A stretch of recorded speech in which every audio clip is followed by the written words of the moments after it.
sa gis-gis par rapport ak li nga xamante ne moo di phénomène bi nga xamante ne depuis lors je dirais que ni actualité la parce que mosu fi jóg mais tout récemment quand même gis nañu ni dafa gën a fréquent mu ñeel xale yi nit ñi embarqué ci gaal yi di wutali li nga xamante ni moom moo di réew tugal yi donc ci lu nu mel nag xam nga ni ci bu dépp lundi jàpp mardi am na ab gaal bu nga xamante ni jóge na Bargny ni ki samedi dernier avec à son bord plus de 280 candidats donc lu nu mel nag mujj na teer ci tefesu Gàddaay ba sax bilan bi bu ñu sukkandikoo ci RFM bi nga xamante ni joxe woon na bile xibaar pratiquement plus de 87 rescapés et plusieurs disparus yi nga xamante ni jot nañu daw lu nu mel nag am na ñetti nit yu nga xamante ni ñàkk nañ ci seen bakkan ñaar ñi di ay soxna ak kenn ki di ab xale lu ko. waaw Penda xanaa d'abord masawu seeni njaboot masawu leen jaale leen seeni mbokk yu des ci géej bi ñaan yàlla xare leen àjjana.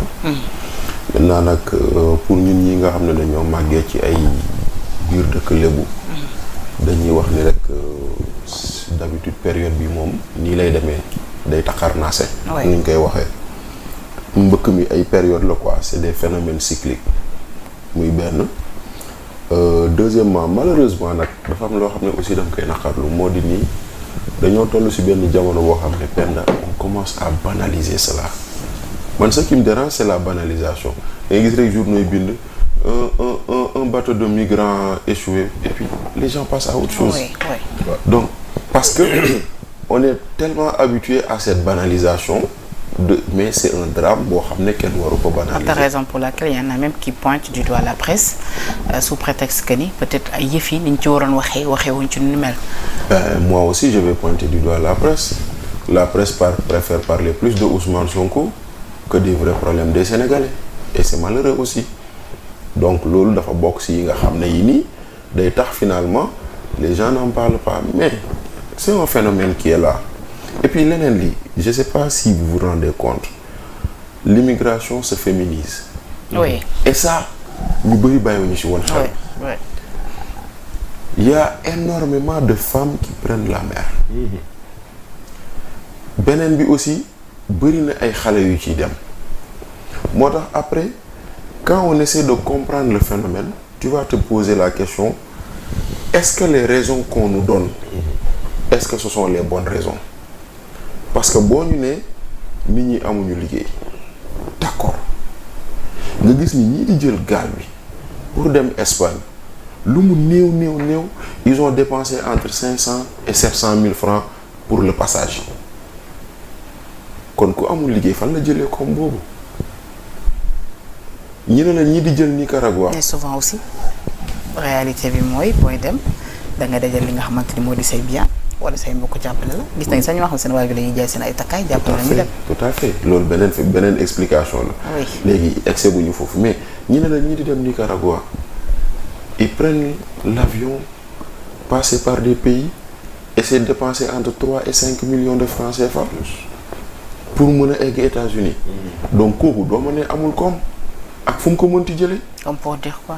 c'est pour dire que en réalité les explications qu'on nous sert il faut aller au-delà donc essayons de comprendre au-delà li ñuy wax dëgg la de am na ñoo xam ne seen yaay ñoo leen encourager ñoo leen daggal billet wala ñoo fay seen jël seen natt ak yooyu am na ñoo xam ne dañoo yoroon seen boutique on me parle même de quelqu'un ku yor quincaillerie di ko jaay.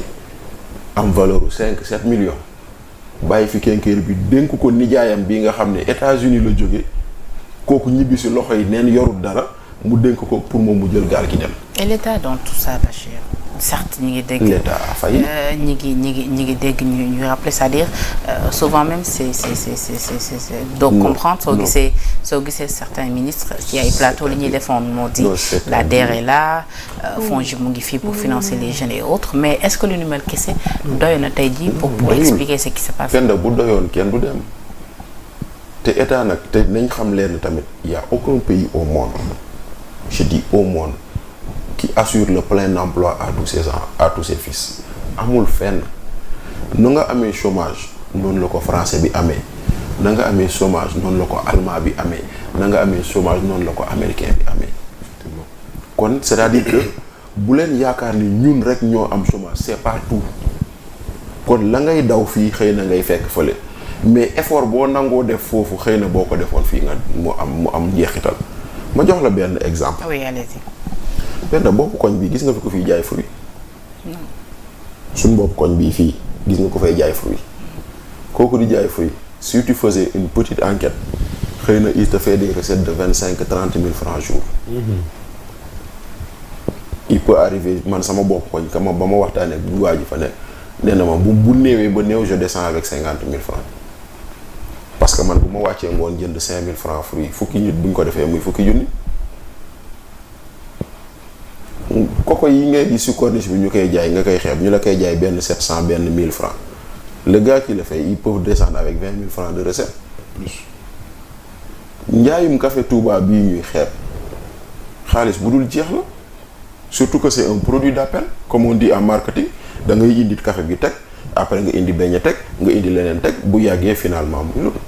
moi qui te parle mon épouse a arrêté un travail salarié pour di jaay caakiri ak ñi nga lax parce que jàpp na ni loolu moo ëpp bénéfice ci moom c'est son choix et je l'accepte. mais c'est pour dire que dëkk bi amul liggéey c'est une explication vraie et fausse à la fois parce que ñun ñëpp mënuñoo toog ci ay bureau dafa war a am ñoo xam ne ils doivent être des entrepreneurs dafa war a am maintenant nag état nag foofu la war a jàppale te jàppale boobu moo des. parce que DER bu defoon lu mu waree bu amoon doole bu mu war a am. parce que DER nga jox ko 80 milliards que représente 80 milliards dans le financement des jeunes. c'est absolument rien. Tout à fait. Tu vas me dire beneen structure Prodac mu ngi nii Prodac depuis boobu ba léegi les domaines agricoles communautaires tardent à sortir de terre comme il se doit donc mu ngi noonu donc nga ñëw yor sa projet nga dem banque war laa lebal mu ne la ana say garantie amoo garantie nga war a dem ci FONGIP ñu naan la noo xaaral c'est-à-dire tey la suba la gannaaw suba donc la responsabilité de l'État elle est entière.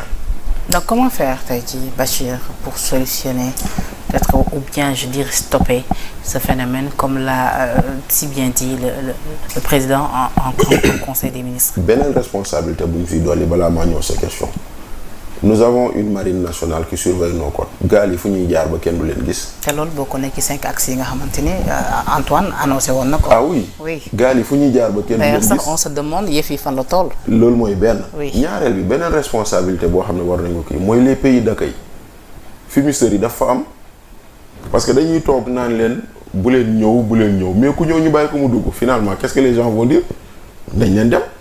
donc affaire bi dañuy toog.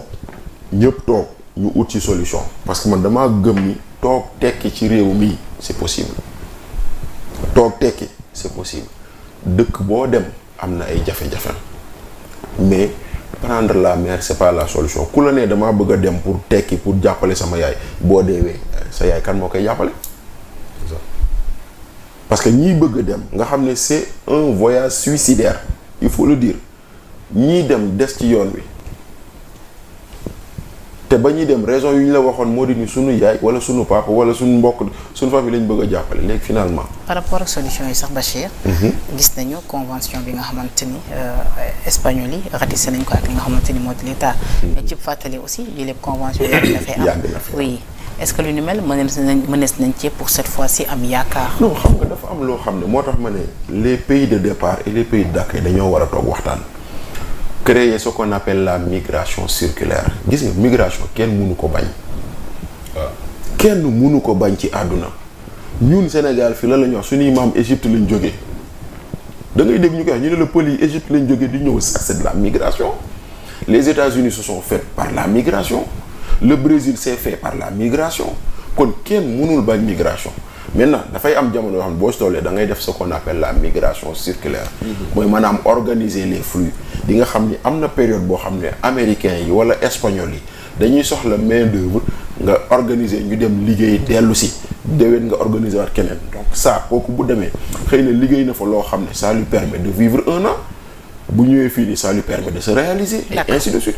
donc loolu moo tax il faut que tout le monde d'accord que nit ñi xam ni nag c'est possible mais nag am na loo xam ne gouvernants yi ñoo ko moom mooy comment redonner espoir aux jeunes. d'accord te foofu nag moom. oui gisuñu fa solution. d'accord malheureusement. alors Pape